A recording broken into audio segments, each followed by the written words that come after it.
आज की पीसी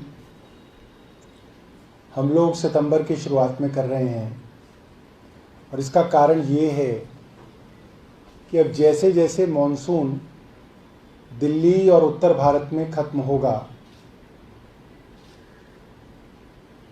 ऐसी मौसम की परिस्थितियां बनेंगी कि आसपास के राज्यों के किसान, खास तौर पे उत्तर प्रदेश, हरियाणा, पंजाब और राजस्थान के किसान जो हैं वो अगली फसल की तैयारी करेंगे। धान की फसल काट के गेहूं की फसल बोने की तैयारी चलेगी और यही वो समय है जिस वक्त पराली के कारण जो पोल्यूशन बढ़ता है, जो प्रदूषण बढ़ता है, वो अब पूरे उत्तर भारत के अंदर वो दिखाई देगा। एक एजेंसी है सफर, उसके मुताबिक करीब 45% पोल्यूशन जो उस समय दिल्ली में होगा वो सीधे तौर पे पड़ोसी राज्यों की पराली जलने से होगा।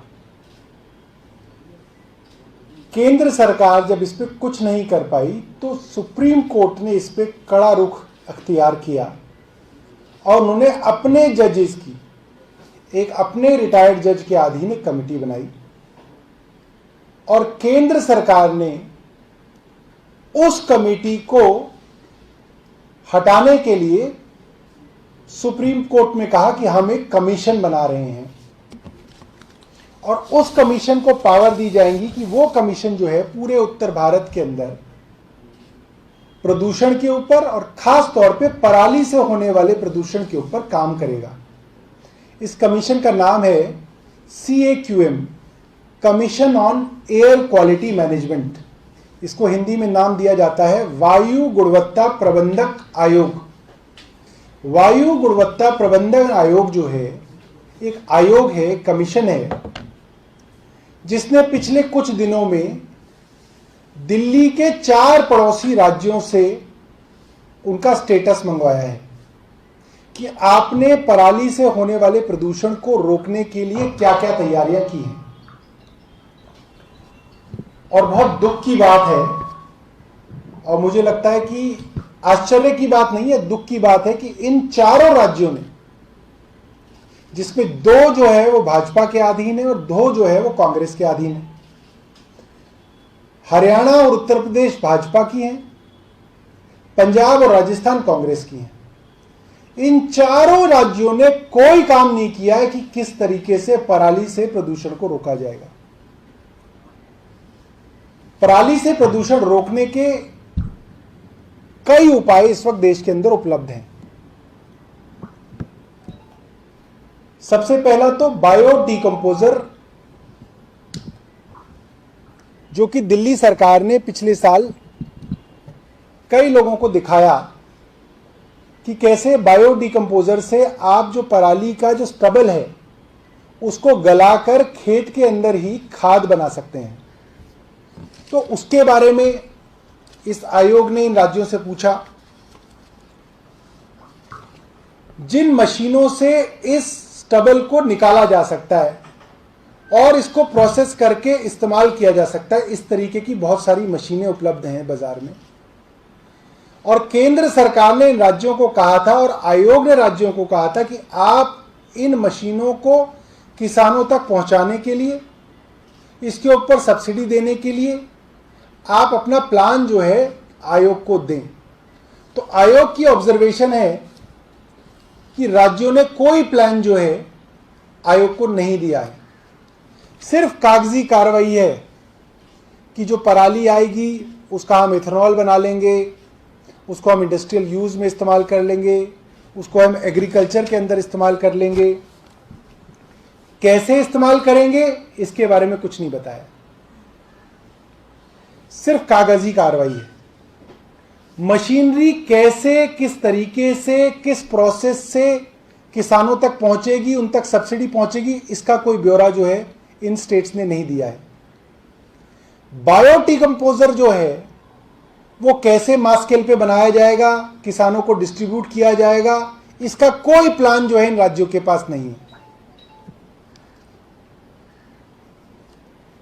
किसान पराली ना जलाएं, इसके लिए कहा गया था, कोर्ट ने कहा था कि आप 100 रुपये प्रति क्विंटल की मदद हर किसान की करेंगे ताकि वो पराली जलाकर ना जलाकर किसी और तरीके से इस स्टबल को, इस पराली का इस्तेमाल करे। उसका कोई प्लान जो है आयोग को नहीं दिया गया है,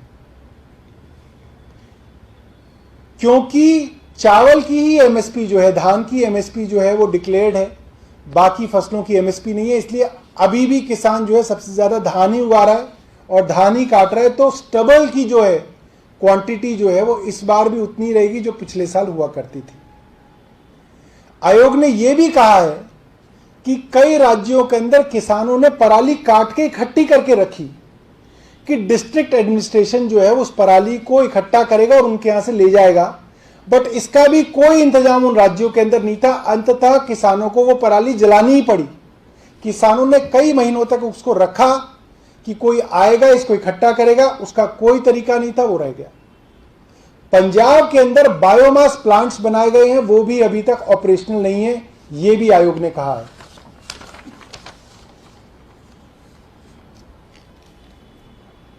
क्रॉप रेजिड्यू मशीन्स, इसकी district wise estimation, purchase, distribution और एलोकेशन का कोई प्लान राज्यों ने नहीं बनाया है। हर गांव और क्लस्टर के लेवल पे नोडल ऑफिसर बनाने थे, वो ऑफिसर्स भी अभी तक नहीं अपॉइंट किए गए हैं।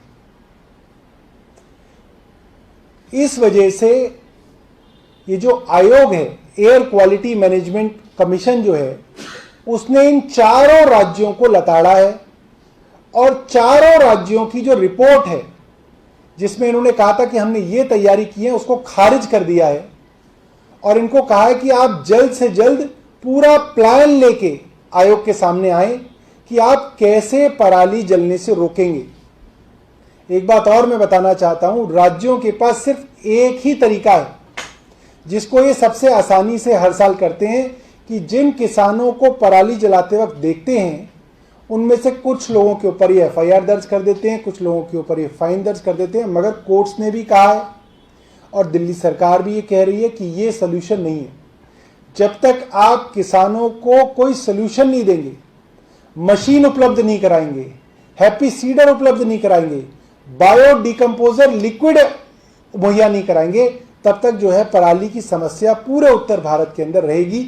आज आम आदमी पार्टी ने ये प्रेस कॉन्फ्रेंस इसलिए की है, जब पराली का धुआं पूरे उत्तर भारत पे छा जाएगा तब हम सब लोग ढूंढेंगे किसको दोष ढूंढा जाए, किसको दोष दिया जाए, किसके ऊपर जो है पूरे दिन जो है आज की न्यूज चलाई जाए। तो मैं आप सब लोगों को बता रहा था कि आज समय है कि आप इस खबर को जोर शोर से उठाएं ताकि ये पड़ोसी राज्य जहां पे पराली जलेगी 2 महीने बाद, 1.5 महीने बाद, ये पहले ही कोई प्लान बना के इस आयोग के आगे पेश करें ताकि इस बार जो है पोल्यूशन कम हो सके। बहुत बहुत धन्यवाद। अगर आपके पास कोई सवाल है तो आप पूछ सकते हैं। Thank you.